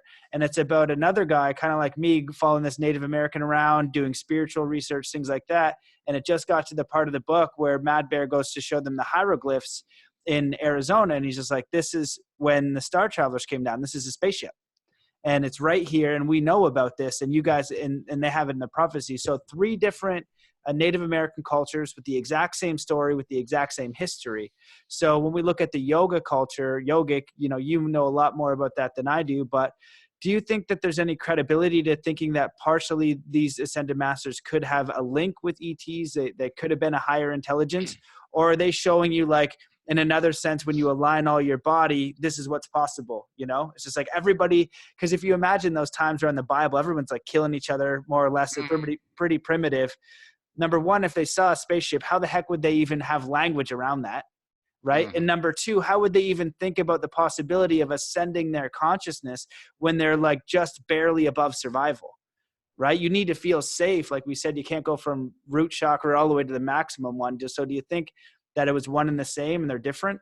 I don't know. That's not even a real question. Just no. Actually, you're asking about the prehistory of alien and human civilizations, essentially. Are you not? I mean, because and the relationship between those who were quote unquote ascended masters and what their relationship to humans are, and are they related to the aliens in some way? Well, here's what I know, and I'm not saying this is definitive, but I know that from the reports that I've seen, both from the United States and Russia, that there have been 50 plus species come to this planet over the last several hundred years that we've been able to even document such a thing. And before that, only other civilizations have the documentation for that, right? Well, it turns out, I personally believe, Matt, based on the evidence, there have been millions of years of occupation of this prison planet by various civilizations, getting resources, doing whatever they do here as a colonized planet. And some of those races have been benevolent to the hybrid species that have been created here to do the work, and some of them are quite malevolent, and they're willing to eat you as food, okay, as meat eaters. So it's all over the board. I think that one of the last, and I think there've been several hybridization programs with primitive life forms on this planet, we being one of those at a particular sequence in time. I think there have been many others, and there weren't just one. These are genetic engineers and masters of the galaxy. And if they need a life form over here to do this, they will create it. And there's evidence for that they've done this not just on Earth, but all over the galaxy. So the idea of Star Wars is kind of true. Mix that with Jupiter ascending, and you kind of have a picture of what's going on. So the Earth has resources that aliens want. Okay, both metal and mineral mining and precious metal kind of stuff, and also organs of humans that could be used in other galaxies or dimensions that they may not be able to reproduce eyes there, so they need them from here or whatever. Okay, so there's an organ business that involves humans and aliens that's going on, and Jupiter ascending had that exactly right. Okay, so we are part of the business of aliens. So get that through your head right up front. Not only you're the hybrid chimeras that do the work to get the resources and look at the telemetry and all the stuff to the planets the way they want it, but you're also a low-level part of the food chain. They don't see you much higher than cattle, actually. And even with just that, in China right now, there's mass organ harvesting going on right now in China. They did an official inquiry in London. So that's like even just right. You don't even need to believe in aliens to know that. Look that up right there. Like I know they captured a vessel leaving, was it from the United States? A whole ship full of organs on their way to China, and stopped it in port and inspected this. Can you imagine seeing that? It's like, what kind of business? Anyway, but that's real and that's going on. And it's not just a human business. I think it involves extraterrestrial life forms that put them up to it in the first place. People like family planning, with the institute that gives abortions for free, they're related to this organ harvesting thing. It's been shown in documents. Okay, this is going on. Anyway, so I think that is going on. There are races that are benevolent to us. Some are not. According to the threat briefing report that I did, there were about 9 races that are here. They're supposed to not have interactions with the Indigenas, right? The indigenous people. The aliens are not supposed to be interacting with us. We're supposed to be allowed to have our free choice and do everything. Not all of them apparently obey by the galactic law. Okay, and of the 9 that were having direct interaction with us in this briefing report, it mentioned 3 of them that were direct in contact with humans, had contracts with their governments around the world, not just one government. And one of those was quite malevolent, and it turned out to be the Markov Greys, who had signed a contract in the United States in 1934 under was it Truman in 34 and then Eisenhower in 54? I believe that was right. Those both ended up in contract relationship with the Greys that allowed abducting humans from their populace as part of their observation of the primitive life forms that are here. They agreed to allow their populace to be abducted. Let that sink in for a minute. Has that not been happening all over the world? People being abducted and talking about this? Well, this is real, people, okay? And so there are echelons of arrangements of these alliances of the aliens. And we know of one right now that ties back to the Anunnaki that's really troubling. Going all the way back to Mesopotamia, where the pyramid wars were going on between Marduk and Enlil. Marduk appears to have aligned with the Dracos. And these are the ones that look like gargoyles with the wings that you would call, the devil. Well, they apparently are six-dimensional fallen beings that got through war or whatever, ended up taking over this dimension. And the only way they can be here is to have a body, one of the human bodies that's here, so they can occupy it, just like on They Live. And yeah, that's real. That was not a joke. That movie was a documentary, but it was not a joke. That's for real. So we are inundated with alien life forms living in human bodies, walking among us. You can't differentiate whether they're an alien or not. And some of them are soulless beings that are only doing the agenda of their artificial replicating viral intelligence masters, the genetic masters that made them. Okay, this is what we're dealing with as a populace. We're slowly being integrated out by having chimeras introduced within our populace, because it may be time for Homo sapien 2.3 now, because apparently our whole species have been eliminated multiple times by our progenitors. What's a chimera? This is a mixture between one life form and another. Got it. Yeah, like in Greece, they had the Minotaur, right? The man and the horse mixed together. Something. Well, the Anunnaki mixing their DNA with primitive beings that were on this planet in Africa, right where Lewis and Leakey found the original skeletons of Lucy in 3.5 million years ago. Same area is where the Anunnaki had their gold mines and fashioned us. So we're Anunnaki chimeras, even though we don't know it. So we're mixed between a primitive species and their DNA. And I think a lot of our ascension capabilities and our connection back to the sun, soul, spirit, which I do believe we have. This is why we have chakras and have an electrical energy system that we can find a higher consciousness and wake up to what we are. We're very unique in that way, I think, to have reflective consciousness and to have a possibility of experiencing energy in such a way that our complete reality has changed. I truly believe, Matt, that this interaction of light with our DNA is just as Thoth said, that we will ultimately, our destiny is to be light. We don't need a body to have our existence. And anybody who's had an out-of-body experience or meditated deeply and found connection with their higher self will know there's an infinite intelligence of that makes up the whole universe. And the fact that you have a meat modem or avatar body that you can experience it with, well, good for you, but you don't need that. You're an eternal energy form, just having an experience in meat. That's why I'm vegan. Well, yeah, I wanted to kind of like bring this down for people who might think that this is a far out there, because I know the people who listen to you are just like all about it, and they have like so much knowledge that is far beyond mine. But if this seems like a big idea to you, just imagine, let's say 100 years we started to work together. We don't even need to, but just say we had 100 years on the planet, all of human species. You don't believe in aliens, just humanity works together. We're going to go to the stars. We're going to go explore galaxies. There's so many planets out there. We're going to find primitive life somewhere. And we already have cloning ability now, where we are now. And technology is just expanding exponentially. So that's possible for us. So why do you think, so if it's like, that's too big of a thought, just then you'd be like, oh, they came here thousands of years ago. If we're adventuring into the solar system, we might pop down on one planet one time, maybe. And then if the one thing I wanted to bring up, when I went to Egypt with the Resonance Science Foundation, they haven't released this research yet but there was a person there that was studying they've been on the podcast, and they're studying biology. I think, is it a molecular biologist or something like that? And basically, you know, some of the rumor was like he found exactly where this DNA was modified. Like you can't, it's a smoking Oh, gun. you're talking about Michael Brown. Yeah, he did some really great research out of the University of Hawaii. This guy.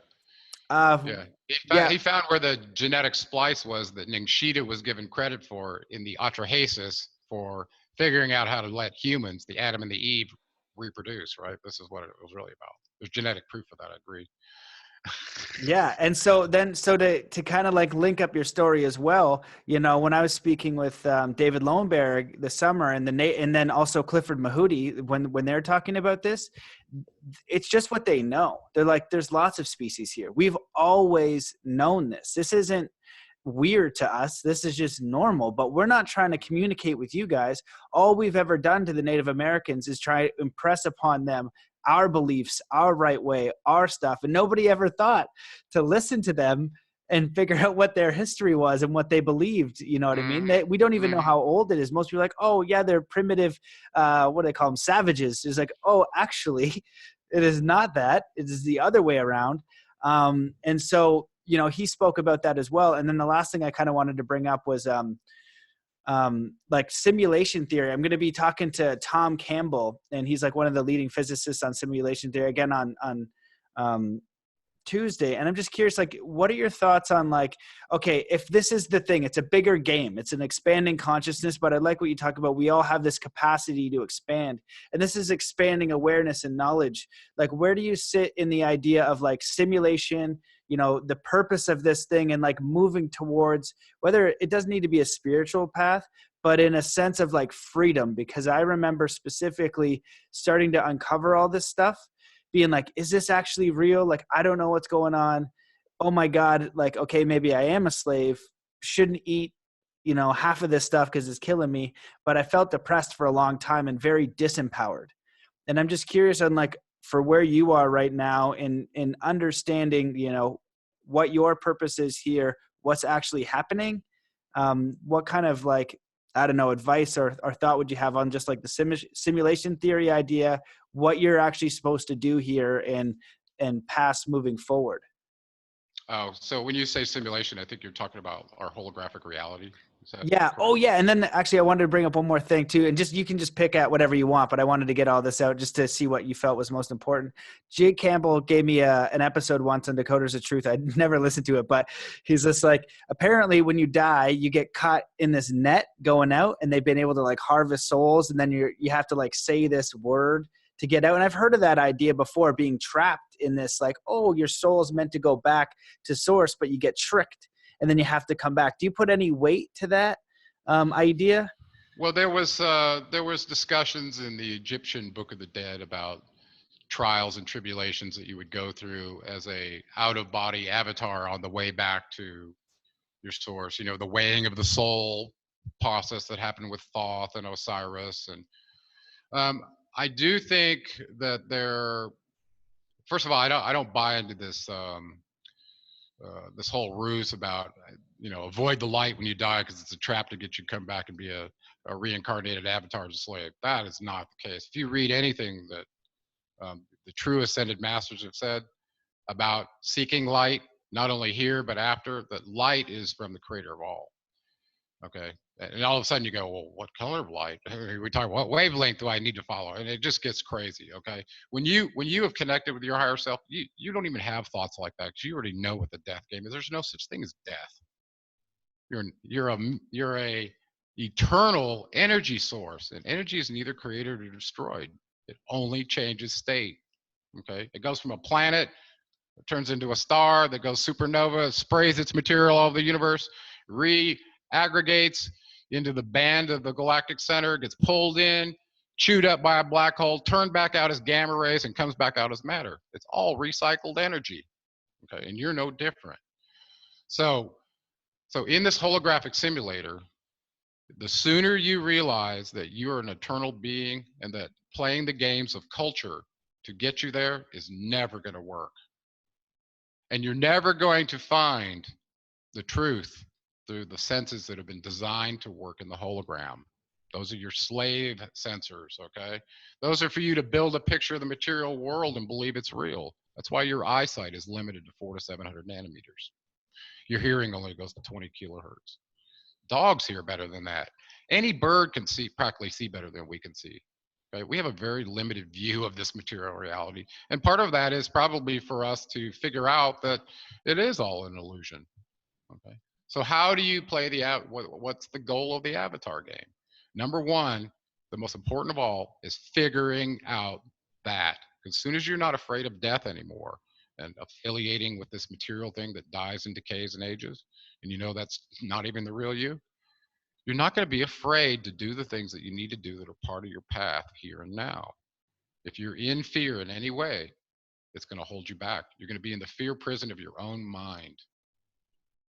Okay. And only your higher self knows what your true mission is. And when you get out of your own way, when you realize that you've come to a crash and the ego that you've built up for yourself is not real and it cannot take you to the place that you know you want to go in this life, that's when you have that death of the ego experience and you realize you've got to get out of your own way and allow that external reality that you've connected to in meditation to flow through you and guide you.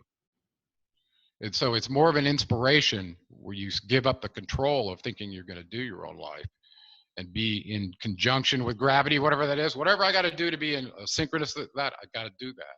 Or I get to do that as one of my choices to evolve. Okay. So in the simulation game, I think finding out that you are an eternal energy source and not the meat modem you thought was you with all the ego and the experience you've associated with it. That's number one. Distinguish yourself from your not self. That's what Paul said to do. That means understand the energetic nature of yourself. That's your not self, right? That's the energy part. Well, as soon as you get that and you figure that out, then it's just a matter of, well, how can I make that a little better? And you start, when you pay attention to that, you'll notice if I eat this or do this, my energy doesn't feel so good this week. I don't know if it was that block of cheese this week or that wild party we had where we didn't sleep for 3 days. I don't know what it is, one of those things. Okay. Pay attention to what you're doing. And if it's dampening your ability to connect with your internal energy that's going to guide you through this simulation game, then it's no different than being at Dispatch Central and having all these messages coming in from Facebook and everything. Every one of them takes you out of the now and stirs up the waters of your consciousness where you can't be centered and focused. So you get to choose whether you're going to allow Dispatch Central in your life. I don't particularly support that. I want to be in a more centered place where I'm focused and creating as a co-creator with the creator of all. When you find your passion and you're sharing it, creative stuff's going to come out of that.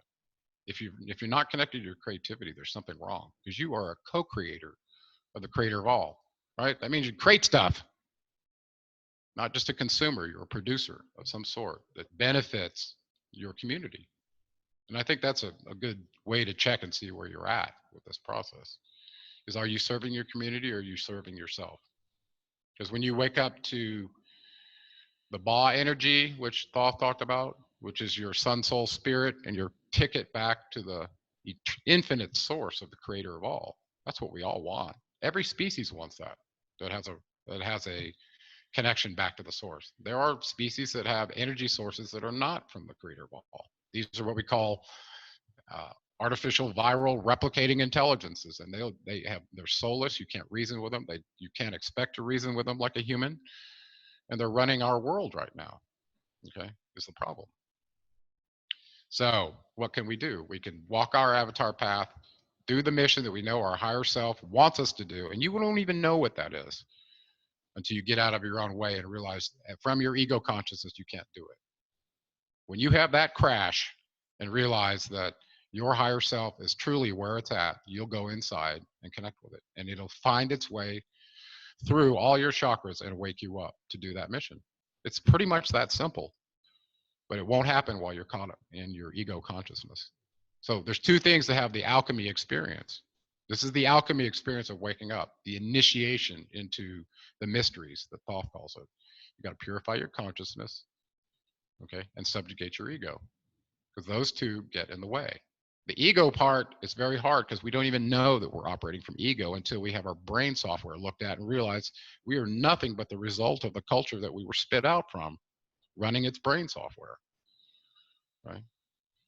And for people that live internationally, they see that quite clearly across borders. But for people that don't, that are in it, getting the media jammed at them every single day, they're thinking the thoughts of what the powers that be want them to think because it's jammed into their consciousness. Well, so that's another thing. You've got to decide what you're going to take into your consciousness, because whatever you're chewing on, whatever makes its way in, and you accept it as your own, it's part of you. Then that includes thoughts. You accept a thought that comes in, whether it's outside or inside, as your own, and it's a belated announcement of what your actions are going to be later because you've accepted that.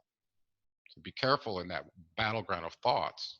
If you've got music that's making you feel a certain way, music's very powerful. If it gets in there and it's coming up while you're in the week and you're like, oh, that song just came up my head and it's playing again. Guess what? You got garbage going on in your head that's playing automatically. That's coming up when you could be centered and focused in the now on what you're doing. You may think it's entertaining and it's good, but it's not.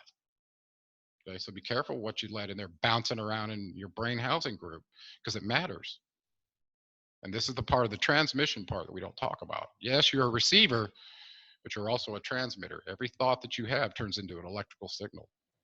Every sensation you have from your five sensors ends up in the brain as a perceived signal, which we can measure in an EEG. Well, guess what? If it's electrical, it's going all over the universe, as I told you.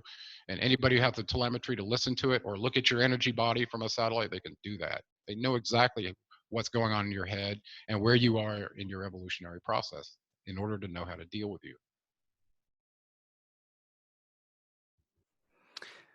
Brother, you sum that up so nicely, and I agree with all that. It's interesting because you know, the holographic simulator I like, and then the slave sensors, that goes into materialism. You believe the world is material. Meanwhile, you have such a limiting way of understanding. Like if you built a robot and you only gave it a little bit of touch, a little bit of, well, if you could give a robot touch, I'm sure you could, and sight, you're only getting a tiny, tiny, tiny bit. You could literally set that up where it's like, okay, we're at this frequency, we're going to take that off, and you're not even going to know where we exist. You could bump right into a tree and we'll make it so you can't actually even see it because it's vibrational. And so you have to get past that materialism, thinking it's all material because you're grasping on and you're holding it. And then the ego part, right? It's just like, one of the ways that I like that is like, you can say, hey, the inner voice. What's the inner voice telling you? Who are you actually? And you got to stop being an a-hole and trying to get everything you can and not, like that's not the point. No, how much you can acquire is not going to get you to the next level. You can acquire everything and it's still not going to work. So you got to start thinking about, okay, how could I help others? And that will get you right into alignment, because it's going to be whatever you enjoy doing. You're going to be the one that's going to continue on. I like learning about this, and now I'll go teach it because, hey, I think it's valuable. I like it. Even if it's music, teaching a kid music's beautiful. There's all kinds of things. So it puts you into alignment. And then you said another thing that's really good is like what you're taking in, and in Buddhism they call it like mental nutriments. It's just like what are you bringing in? And I recently listened to that Kanye song that just came out because it was like blowing up somewhere and somebody kept talking about it, and I was like, I want to know because I study it and I know what's going on in the background. Have you listened to it? No. Okay, this is the hook. This is all they say. It's she's an effing hoe. Pause. I love it. And that's basically the only lyrics in the song. That's it. That is how garbage, bad, overt the conditioning and baloney is. It's like, what was this women's march and everyone's upset about Trump? And then this is what he says.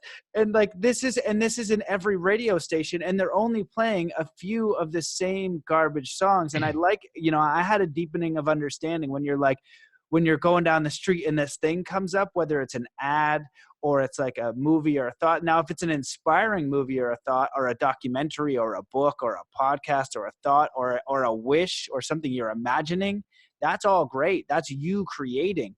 But if it's just like nonsense filler space, it's not good, And so I'm going to give a call out to somebody. You mentioned this guy. I think I didn't even know who he was. I asked my wife this morning, well, who is this guy? Oh, he's some rapper from when I grew up, and blah blah. Listen, let me give a call out to somebody who would make that guy look like a complete waste of human oxygen. Go listen to stuff like similar genre, like my bro Diesel Automatic or PTP. These guys are doing the same kind of genre, but they're empowering people with positive messages, not this debilitating, look at all the jewelry I have. Aren't I cool? I'm puffed up ego, I got stuff, you'll never have it, but look how good I am, and treating women like prostitutes or and all the language, it's just foul. If this is what culture has to offer and you're taking that, listen, more power to you.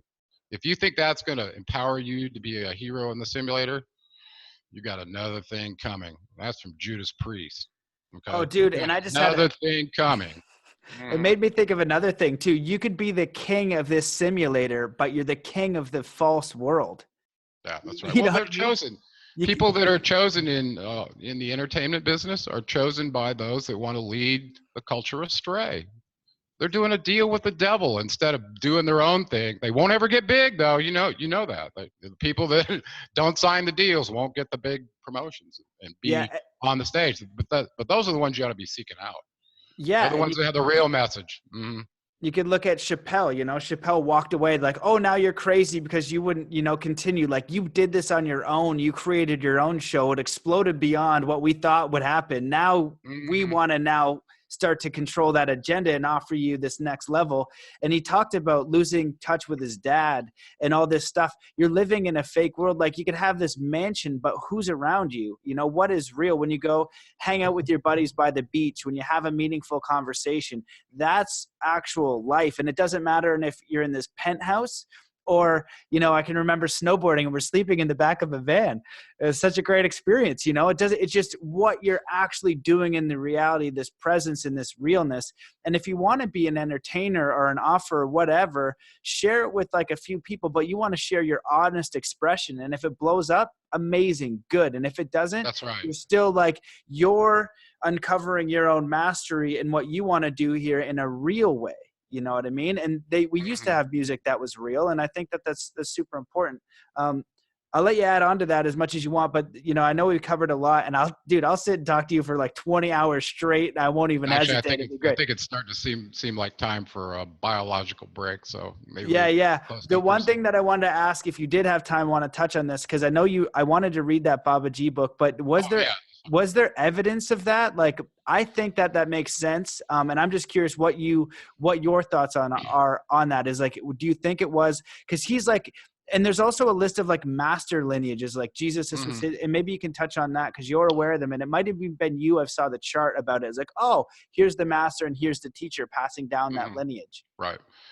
For people that want to know what's the connection between Jesus, the Bible, the Anunnaki, and the Ascended Masters, this is kind of where it comes down to for me.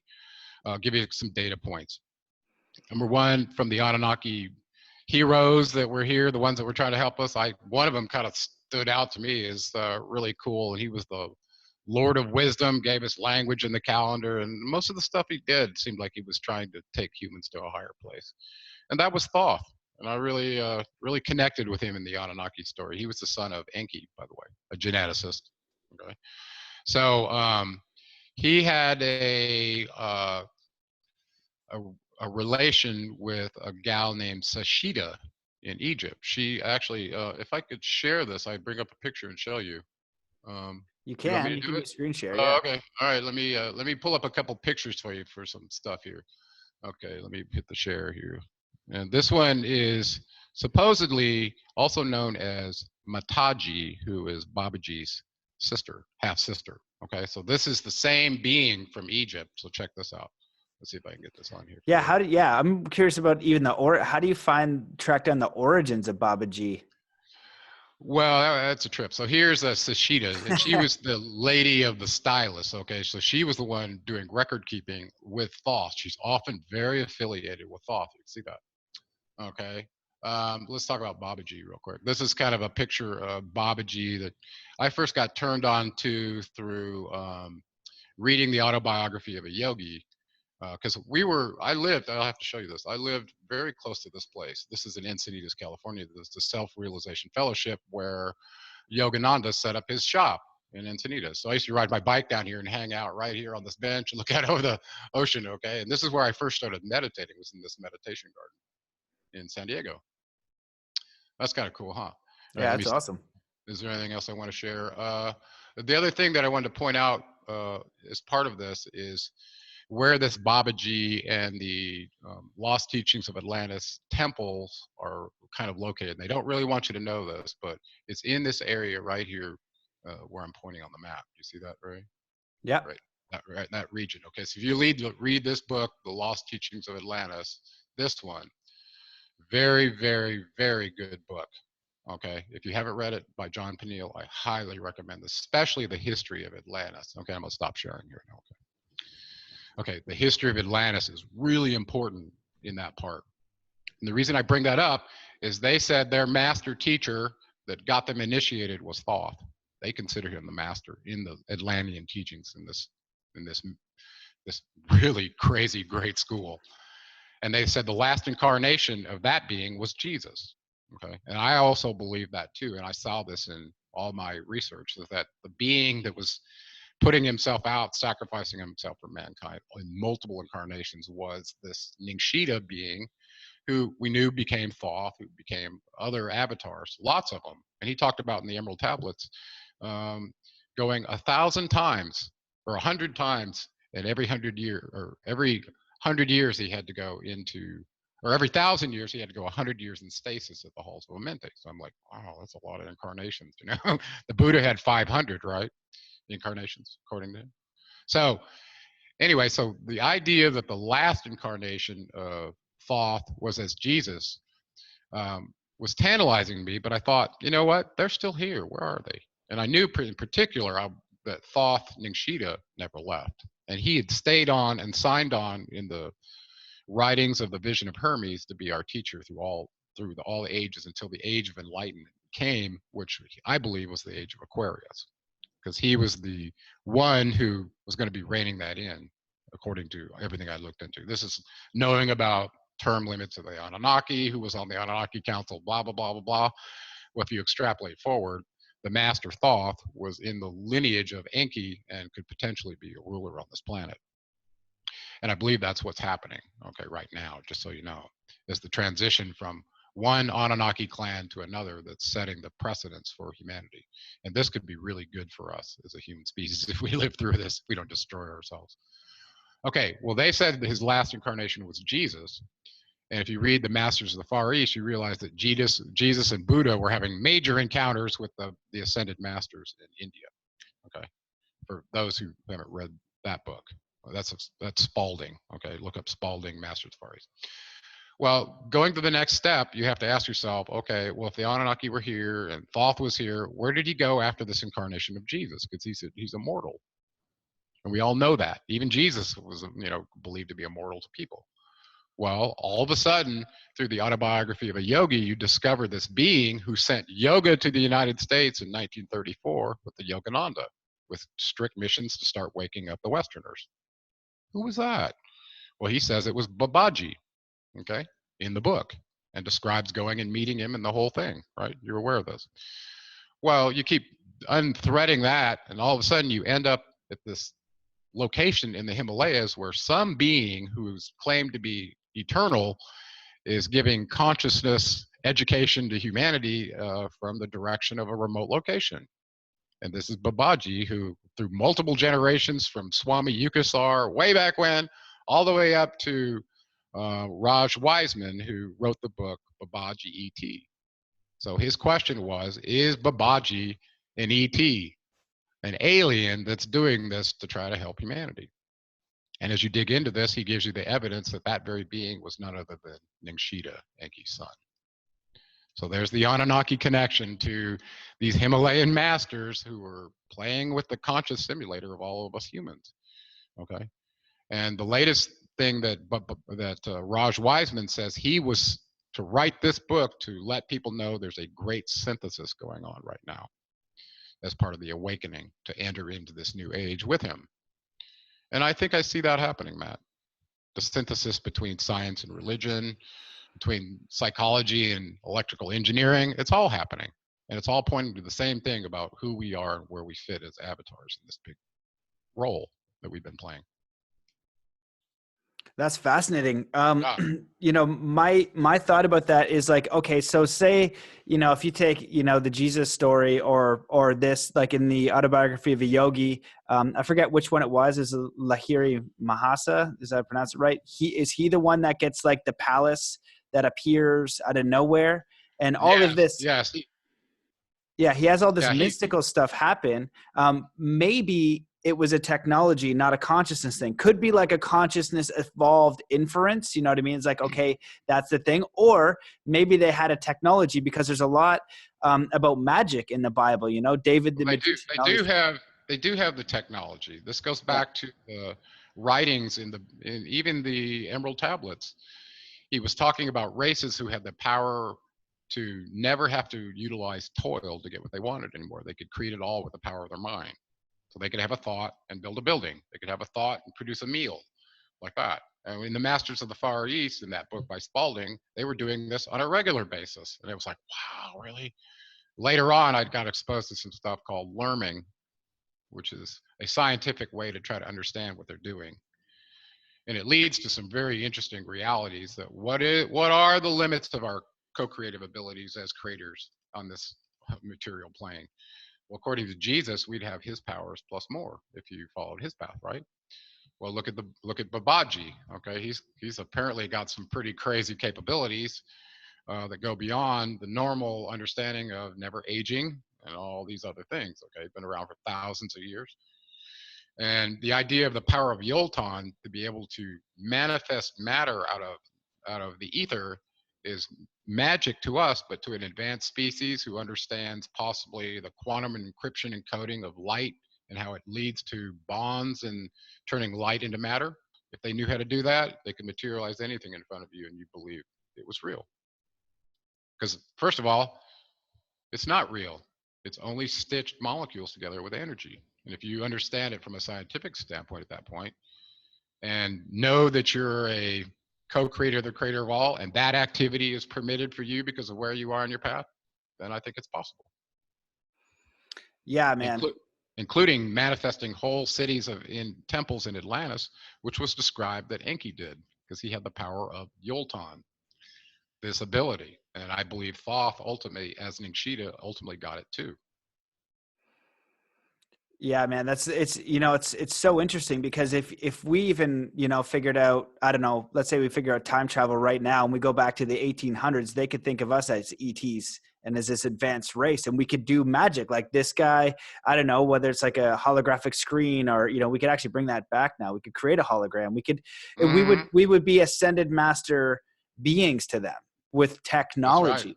Now, it kind of brings this emerging thought for me. When I was with David and Clifford, the two Native American elders, they both spoke about, in their time, technology and spirituality were one. So they were very of the earth, but they had, when the Catholic Church came in and when Smithsonian came in and we started to basically genocide the Native Americans, Clifford was saying that at all the sacred spots, there's now a military base or some governmental building in all of our sacred spots where there was technology which got looted. So we had literal technology to communicate with the ones that we wanted to connect to and that were helping us and that we had a connection with. And one of the things that when David spoke about, he's just like, you guys want to connect with the ETs and things like that. He's just like, you guys are still murdering each other. Why would we just come and show up? The ones I want to help, why are we just going to come and show up? We don't know if you're going to shoot us right in the face. And so I think that the Native American culture, they were peaceful at that time. So they allowed for some sort of peaceful communication. And in their history, they had communication for years, and they're just starting to release a little bit of this knowledge from their oral teachings for those who are ready to listen. And if you think about the Western culture and European culture, we have history recorded as the winners, book burnings, right? Oh, Gerald Clark, great. Good job, Gerald. 2 years from now, we got to burn all that, right? So you can't even go to do the research and you start over. And then which books are being put forward? Which ones are going in the schools? How are we directing the consciousness? So it kind of plays along the same idea from these different cultures. And you look at the Dogon tribe in Africa, right? And they said these things came down in ships and then they did a little bit of water and then they jumped in and they were kind of like dolphin-like. So these Mhm. indigenous cultures have the same story all around the world. Well, imagine you're an advanced species and you could come here and take on any material form you wanted to have a material experience. By the way, when you read the Lost Teachings of Atlantis, where he talks about the first wave of these advanced beings that didn't even need a body, that came here goofing around to have a material experience, they tried on, well, I want to be this animal. I want to be a mixture between this animal and this animal. Well, that's how they actually got trapped in material and lost their connection back to the source, is dabbling around with new experiences of a material form that they had no idea what they were up against. Oh And man. we are the humanimals as a result of that long progression that are still trapped in these bodies, not knowing who we are as a mass species, billions of us. It's incredible. It's absolutely incredible. Dude, that's actually just the thought I just had, was just like, oh shoot, maybe that's me, like, you know, and I'm stuck in this thing. I was like, who? There's a movie, I think it's like The Number 9, and I can't remember who's in it, but I watched it and it was basically around this person's a number 9, but he's an ascended master. Essentially, he has this higher being, but he got stuck in his own simulation, and by the end of the movie he figures it out. Mm, And it's like, oh, like I have this power, but I got stuck in love, kind of like the Jesus, like I got in love with my creation and I was down it's here. that, So yeah, I was it's like, that old story of the narcissist who looks at his reflection in the water and falls in love with it, right? So you're in this material transient experience in the Matrix. You know, the wine's good, the red meat's good, and maybe if I can get on an American Idol and be a star, this would be just great. But guess what? That's all part of the illusion to get you to fall in love with the material experience and never wake up to who you truly are. And listen, if you're entertained by that, who are we to tell somebody that if that's entertaining to them, that they have to wake up so that we feel more comfortable, because we don't really like you living in your red chakra next door, right? That's kind of how it is. yeah, yeah, So, man. Well, dude, we touched on so much. It's always a pleasure to talk to you. I'll sit here and talk to you all day. I just want to be oh no, cognizant I think of it's your, I think it's time for yeah, a bio break, yeah, brother. yeah, of your time. Is there anything else you want to leave the listeners with? And I just wanted to say, hey man, like I always appreciate you and your work and your research and what you're doing. So just thanks for your time and coming on and sharing all that, man. It was a treat. Yeah, you can look me up on geraldclark77.com. We got a bunch of products. One of them is an alchemy product that's just going gangbusters. People just love it. And I want to say, you know, don't try and go wake up your energy body with a product first. You got to do the hard work, okay? Do the yoga, do the meditation, do the Tai Chi, do whatever you need to get your back in touch with yourself in the now, okay? Whether it's meditate or whatever. Do that, because if you're not ready and you go amping up your energy body with with an alchemical product like a Starfire Gold, it could cause some issues for you. You don't want to have your energy be beyond what the vessel can contain, okay? So you only you will know what that is, and then they describe it as being somewhat hermetic if you go beyond the point of where you should be. Okay, where you're where you're not acting normally, and you're, you know, maybe got a pile of 18 books next to your bed, and you're not, you know, eating or sleeping or doing anything else. Okay, they might have gone too far. So, you know, be aware of Yeah. that. There's no quick um, liposuction version of ascension or awakening. You got yeah, to do yeah, like yeah. the slow No, process. it's no, and actually having a regular practice every day of what even it's the simplest thing. It's the difference between thinking about it and actually doing it, and putting it into action is very important. So, and for those of you out there that are interested, I've been working on a screenplay for years. It's called Odyssey Key. It's published, and now I've had some pull to turn that into a game, and so I'm working on that a little bit too, writing the rules of the game for the simulator. And with that said, I think it's bio break time for me. I really got to go. Yeah, So, cool, man. Yeah, well, definitely check out Gerald's yeah, work. It's cool. And yeah, as a side note, you just learned how to do all that stuff on your own. Like, oh, how do I do this thing? You know what? I'm just gonna figure it out. And you've just been getting better at like creating worlds. I was like, Jeepers, great, man. But yeah. we'll catch up after this, man. Thanks so much for coming on the show, and I always appreciate you. Okay, buddy. Love you Okay. and be good. Okay, Yeah, talk soon. we'll do. See you, everyone. Peace. Okay.